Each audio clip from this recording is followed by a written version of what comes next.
बोलो श्री कृष्ण भगवान की जय हो। श्रीमद् भागवत महापुराण की जय हो। श्रीमद् भागवत महापुराण में 19वां अध्याय पुष्यवन व्रत की संपूर्ण विधि। राजा परीक्षित ने पूछा, मुनिवर कृपाए मुझे उस पुष्यवान व्रत की विधि बताइए जिसके करने से भगवान विष्णु प्रसन्न हो जाते हैं। श्री सुखदेव जी ने कहा, राजन, वह पुष्यवान व्रत संपूर्ण कामनाओं को पूर्ण करने वाला है। सुहागिन स्त्री को मंगसिर शुक्ल प्रतिपदा से अपने पति की आज्ञा लेकर इसे करना चाहिए। पहले मारुद गणों के जन्म की कथा सुनकर ब्राह्मणों से आशीर्वाद लेना चाहिए। फिर प्रतिदिन स्नानादि से शरीर को पवित्र करके स्वच्छ वस्त्र धारण करें। प्रातःकाल कुछ भी खाने से पहले निराहार भगवान लक्ष्मी नारायण की पूजा करनी चाहिए। प्रार्थना इस प्रकार करें, हे प्रभु, आप पूर्ण काम हैं, आपको किसी से भी कुछ लेना देना नहीं है। आप समस्त विभूतियों और सिद्धियों के स्वामी हैं। मैं बार बार आपको नमस्कार करती हूँ। मेरे आराध्य देव, आप दयामय हैं, आप ही तेजों में तेज हैं। आपकी महानता सदैव शीतल रहती है। आप ऊर्जावान हैं। आप समस्त ऐश्वर्य के दाता हैं। आप सर्व शक्तिमान परमेश्वर हैं। श्री लक्ष्मी देवी आपकी माया है, वह आपकी अर्धांगिनी है। भगवान के समस्त गुण आप में विद्यमान हैं। हे जगत जननी माता, आप मुझ पर प्रसन्न हो, मैं आपको नमन करती हूँ। परीक्षित इस प्रकार स्तुति करके एक ग्रसित होकर ओम नमो भगवते महापुरुषाय महानुभावाय महाविभूति पते सहे महाविभूति वीरवली मुपरायण अर्थात हे ओकार स्वरूप महानुभाव महापुरुष समस्त विषयों के स्वामी भगवान पुरुषोत्तम को और उनकी महान विभूतियों को मैं नमन करती हूँ और उन्हें पूजा की सामग्री अर्पित करती हूँ।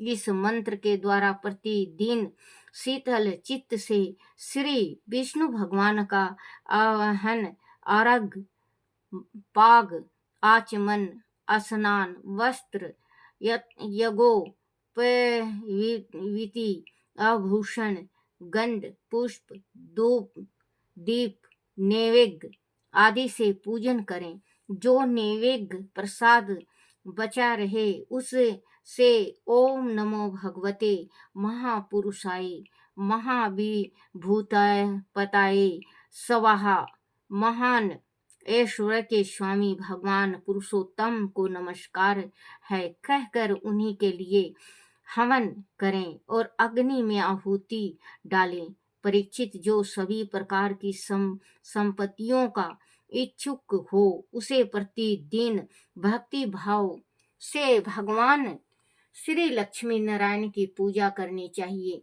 बच्चों, अगर जो लक्ष्मी नारायण का पूजा करता है, विष्णु भगवान का, जिसको लक्ष्मी की इच्छा ज्यादा है और लक्ष्मी कमाने का धुन है, लगन है, जिसके आत्मा में सिर्फ ये है कि मैं कमाऊंगा, मैं ये दान करूंगा, मैं वो दान करूंगा, मैं ये करूंगा, मैं वो करूंगा, तो बच्चों विष्णु भगवान के बाँ पकड़ लो, विष्णु भगवान का सेवा पकड़ लो, श्री नारायण का सेवा पकड़ लो, माँ लक्ष्मी खुद ही आपके घर आ जाएगी। कान्हा लड्डू गोपाल का सेवा पकड़ लो। भगवान कहते हैं कि जब जहाँ पे पति होगा पत्नी को तो आना ही पड़ेगा, आना पड़ेगा ना बच्चों। कितना दिन तक इंतजार करेगी घर में? पत्नी कितने दिन तक इंतजार करेगी? पति का राह तो नहीं देख सकती ना, इतना बहुत ज्यादा नहीं देख सकती, उसको आना ही पड़ेगा अपने पति के पास। तो विष्णु भगवान का सेवा ले लो आप, विष्णु भगवान के साथ माँ लक्ष्मी खुद ही आएगी, क्योंकि विष्णु भगवान ही है जो माँ लक्ष्मी को ला सकते हैं।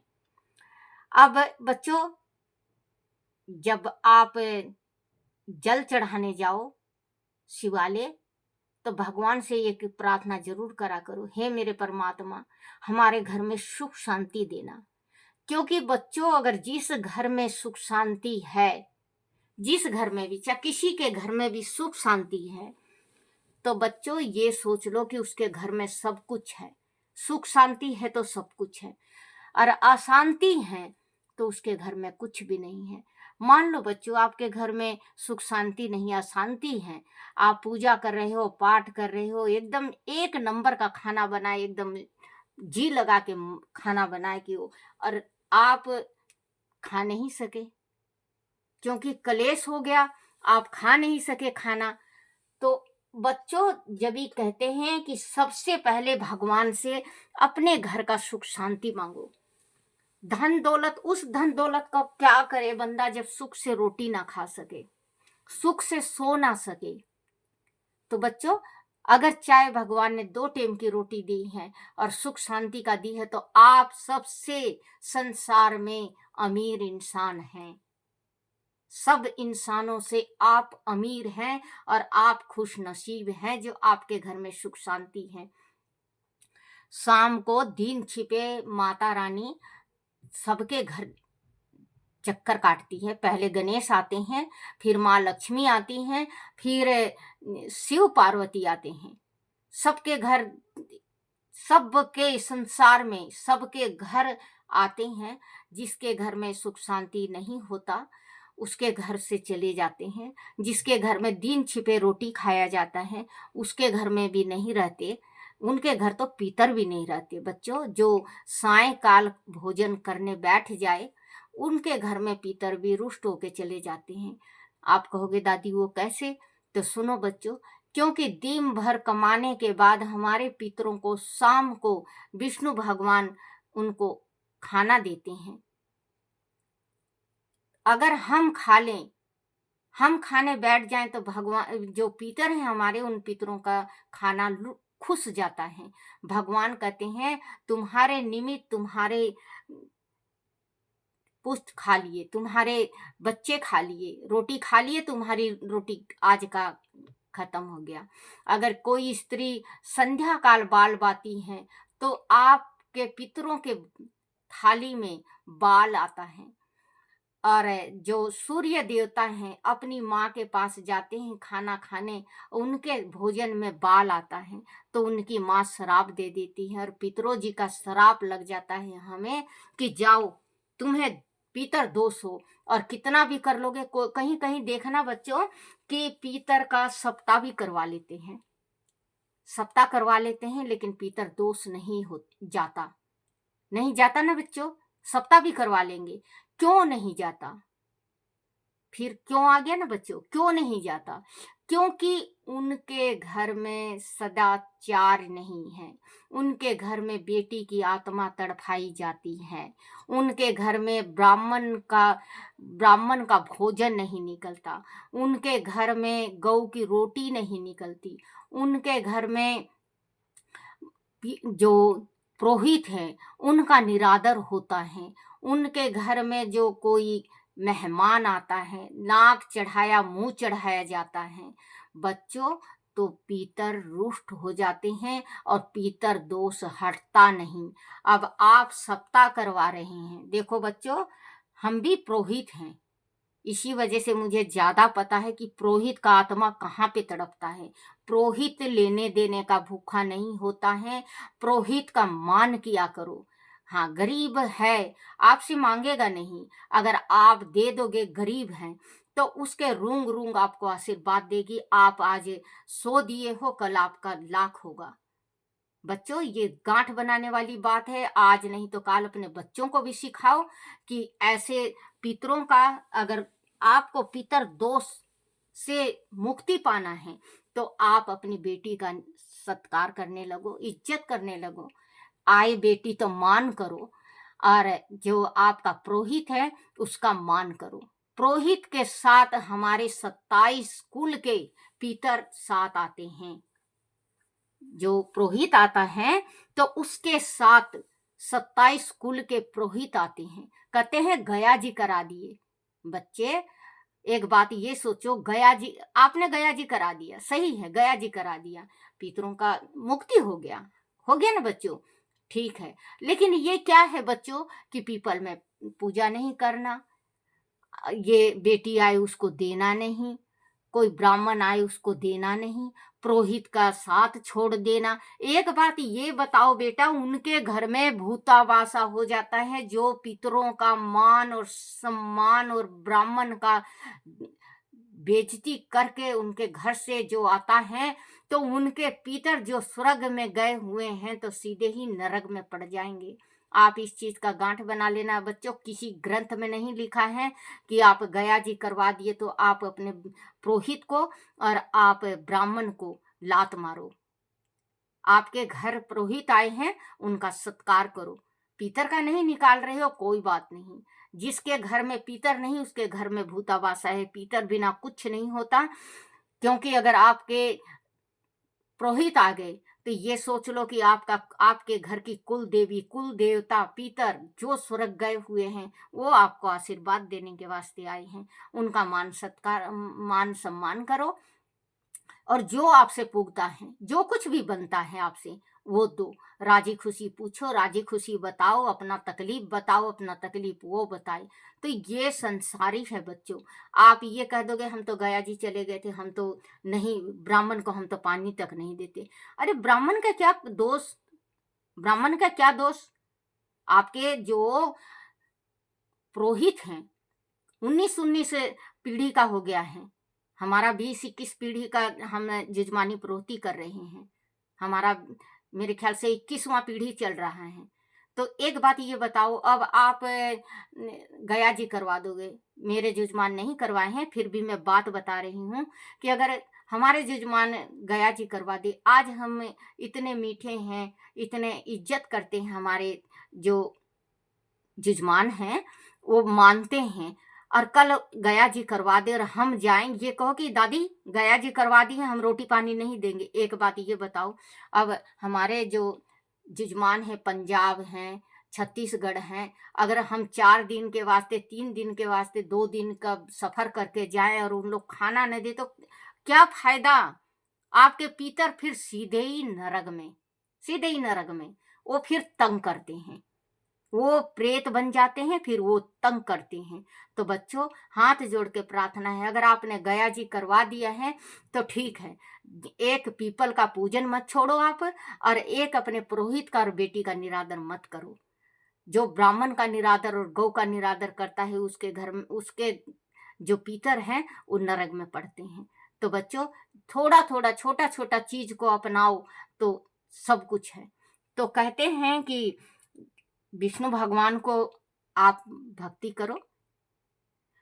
हमने बच्चे देखो एक चीज और है, मैं जैसे मतलब अपने में सोचती हूं मैं, अब भगवान एक है, संसार कईयन खरबों में बटे हुए हैं, लेकिन भगवान की नजर कितनी है। अब गया जी होता है कनागत में, तो गया जी कितने जाती हैं। तो एक बात ये सोचो, एक भगवान ने एक कुल का, जैसे मधुमक्खी होता है ना बच्चों, मधुमक्खी, मधुमक्खी के जैसे भगवान ने ऊपर जाल बुन रखा है। जो भक्ति करता है, अच्छा कर्म करता है, भगवान के दरबार में जाके उस जाल में परमात्मा सेवा के वास्ते उसको रख छोड़ते हैं। जब तक सुख पाता है वो, जब तक उसने जितना दान पुण्य किया है वो सुख पाता है स्वर्ग लोक का, फिर इसके बाद मृत्यु लोक में वो दोबारा आता है, करनी जैसा करेगा फिर भुगतेगा। तो जैसे हमारे पितर हैं, हमारे पितर हैं बच्चों, तो जैसे हमने गया जी करा दिया, हमारे पितरों का गया जी हो गया, तो पितरों का गया जी के साथ 27 कुल की गया जी होती हैं। 27 कुल का 127 कुल का 127 कुल का जब टाइम गया जी होता है तो बच्चों 7 पीढ़ी का कहते हैं, 27 पीढ़ी का कहते हैं। जिस टाइम गया जी होता है तो भगवान के दरबार में वो चले जाते हैं, भगवान के दरबार में चले जाते हैं और वहाँ से आशीर्वाद देते हैं अपने बच्चों को, आशीर्वाद देते हैं अपने बच्चों को। और उनका अगर बेटी आके, जैसे उस बेटी का आपने अपमान किया, वो बेटी रोती हुई चली गई, और वो बेटी जरूर कहेगी क्या गया जी करवाए हैं, बड़े पुजेरी बने हैं, ऐसे ऐसे गया जी करवाने वाले हो जो बेटी का मान नहीं करते। तो भगवान उस जहाँ पे वो स्वर्ग लोक में हमारे पितर हैं, भगवान धक्का मार देते हैं, चलो नरक में। अगर ब्राह्मण आ गया, ब्राह्मण को आपने कह दिया कि जल पानी नहीं देना, हमने गया जी करा दिया, भगवान जी फिर डाल देते हैं। तो वो गया जी नहीं होता बच्चों। तो गया जी करवाओ तो आप अपने 2-3 चीज का जरूर ध्यान रखना। गौ की इज्जत करना, बेटी की इज्जत करना, सॉरी बच्चों माफ करना, बेटी की इज्जत करना, और ब्राह्मण का और पुरोहित का मान सम्मान करना, और आप जैसे कि पीपल का जल जरूर चढ़ाया करो।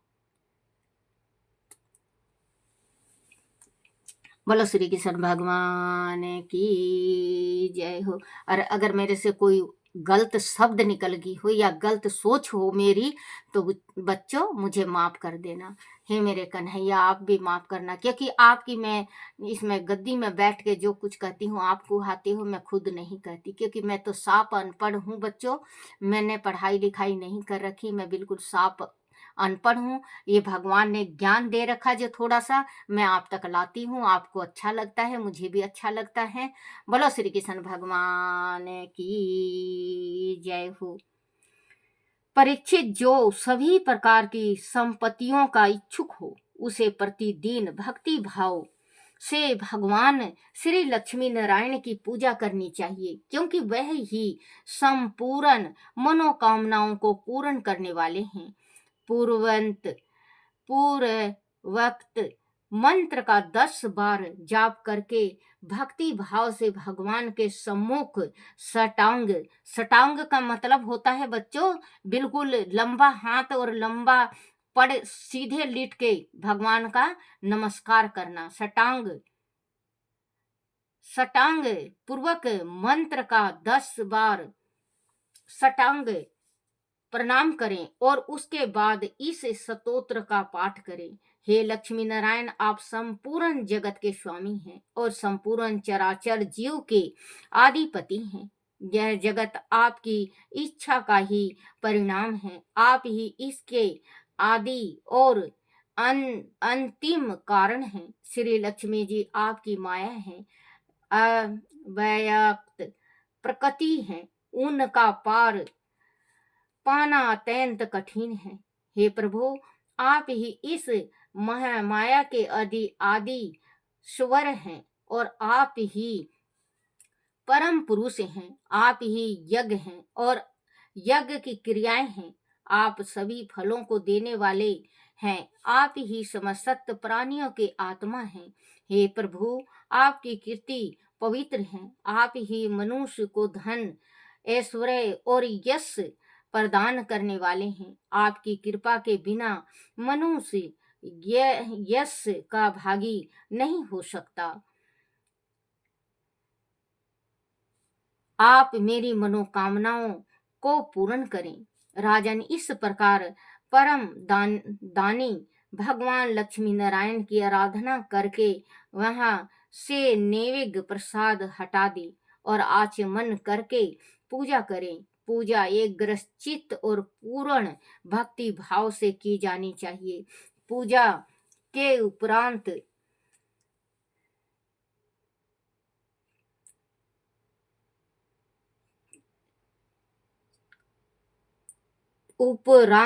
अपने पति को साक्षात भगवान समझकर प्रेम से उनकी प्रिय वस्तु उन्हें समर्पित करें। पति के लिए भी वह आवश्यक है कि वह पत्नी के समस्त कार्यों में उनका हाथ बटाए, क्योंकि किसी भी अनुष्ठान का फल दोनों को ही प्राप्त होता है, चाहे वह अनुष्ठान एक के द्वारा किया गया हो।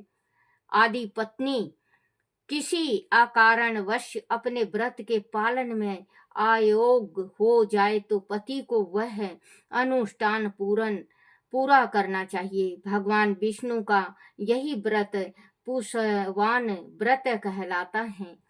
इसे एक बार प्रारंभ करने के उपरांत बीच में कभी नहीं छोड़ना चाहिए। व्रत करने के उपरांत ही प्रसाद ग्रहण करें। साध्वी स्त्री को इस विधि के साथ पूरे साल भर यह व्रत करना चाहिए और मंगशीर की अमावस को उद्यापन करना चाहिए।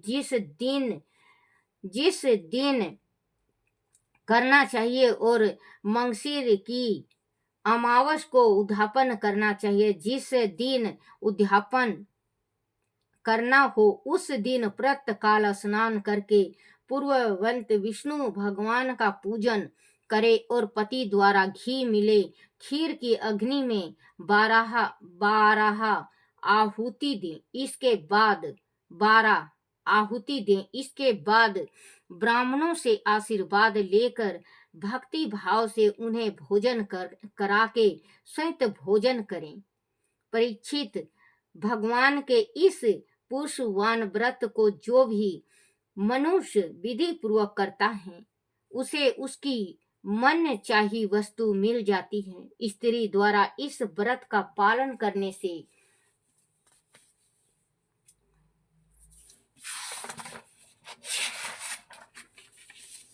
सौभाग्य, संपत्ति, संतान, यश और घर प्राप्त होता है और उसके पति की उम्र लंबी हो जाती है। इस व्रत का पालन आदि कोई कन्या करती है तो उसे शुभ लक्षणों वाला पति प्राप्त होता है और विधवा स्त्री करे तो उसे वैकुंठ लोक प्राप्त होता है। जिस स्त्री के बच्चे मर जाते हैं उसके बच्चे को लंबी उम्र प्राप्त होती है। रोगी इस बात के प्रभाव से स्वस्थ शरीर प्राप्त करता है और समस्त मनुष्य इस व्रत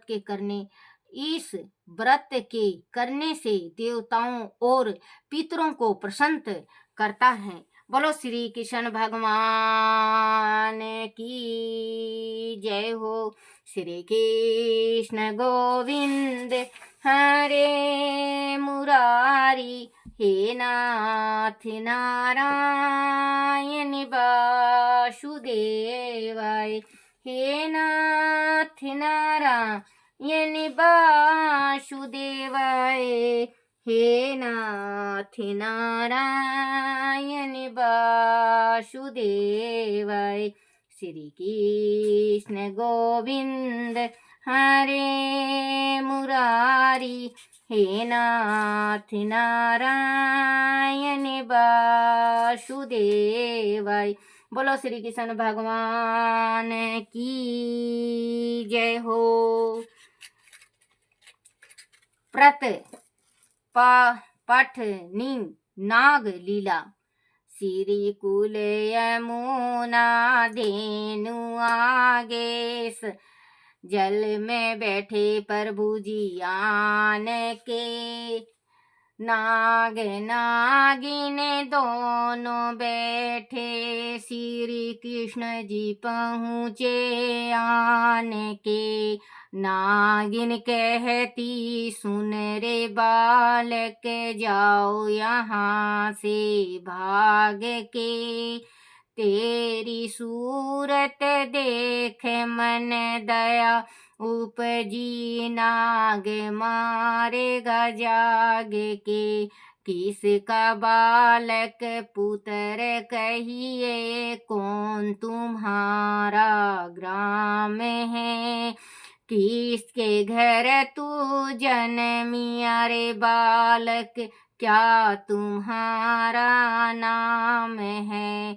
वासुदेव जी का पुत्र कहिए, गोकुल हमारा ग्राम है, श्री माता देव की जन्मिया मैनू, श्री कृष्ण हमारा नाम है।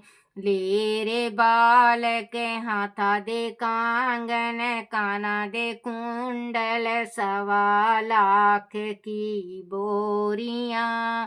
इतना दर्व ले जा रे बालक, दिया नाग को लो चोरियां। क्या करा तेरे हाथा दे कंगन, काना दे कुंडल, 1.25 लाख की बोरियां। श्री माता यशोदा दही बिलोए, पावा तेरे नाग काली दिया डोरियां। क्या रे बालक वेद ब्राह्मण, क्या मरिय तू चाहुना। नाग दल में आन पहुँचे, अब कैसे घर जावनाए। नारे पदमनि वेद ब्राह्मण, नंद की नंद जी का में बालका। श्री माता यशोदा दही बिलोवे, ने तारे मांगे काले नाग का। कर चूंबे भुजा मरोड़ी, नागी नाग जगाइया।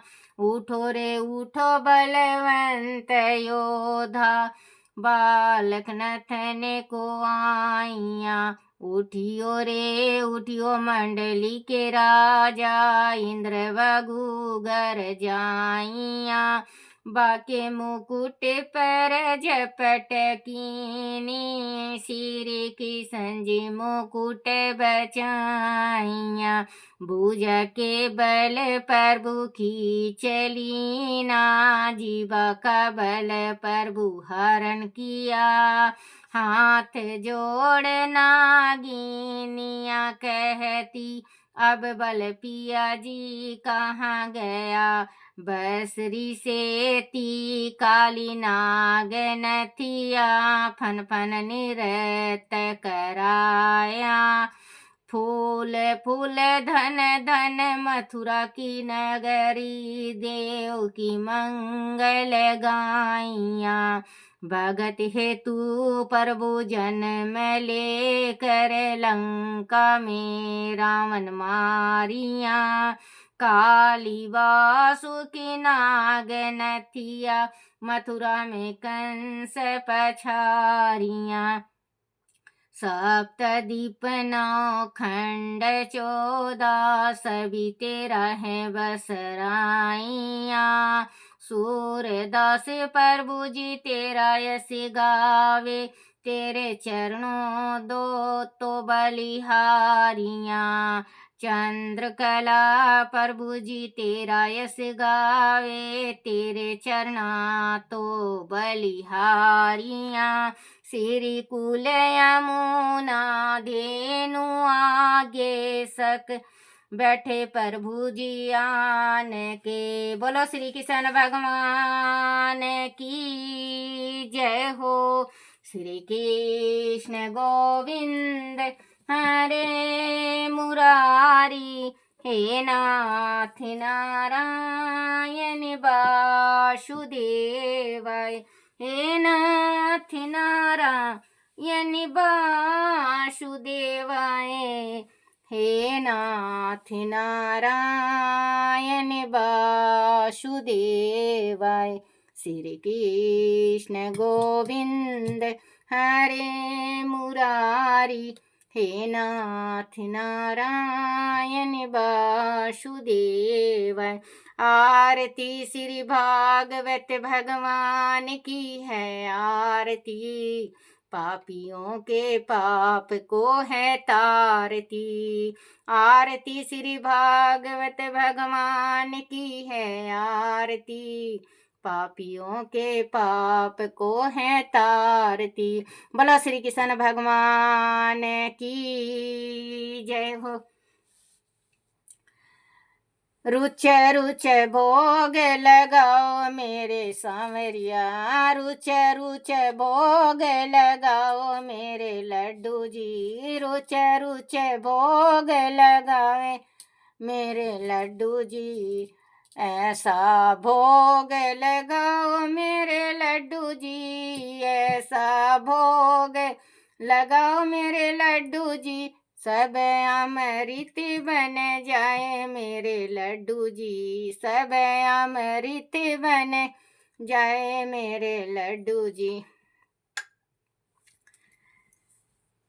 ब्राह्मण घर का रूख सुख भोग लड्डू, ब्राह्मण घर का रूख सुख भोग लड्डू, रुच रुच भोग लगावे मेरे लड्डू जी, रुच रुच भोग लगावे मेरे लड्डू जी, ऐसा भोग लगाओ मेरे लड्डू जी, ऐसा भोग लगाओ मेरे लड्डू जी, सब अमृत बन जाए मेरे लड्डू जी, सब अमृत बन जाए मेरे लड्डू जी। बोला श्री कृष्ण भगवान की जय हो। हे मेरे कन्हैया, हे मेरे गिरधारी, हे मेरे गोपाला, मेरे से भूल होगी, वो कोई गलती रह जाए, टूटी रह जाए, मुझे क्षमा करना, क्षमा करना, क्षमा करना। बोलो अपने अपने माता पिता की जय हो, अपने अपने गुरुदेव महाराज की जय हो। बोलो श्री भागवत महापुराण की जय हो, सारे भक्तों की जय हो।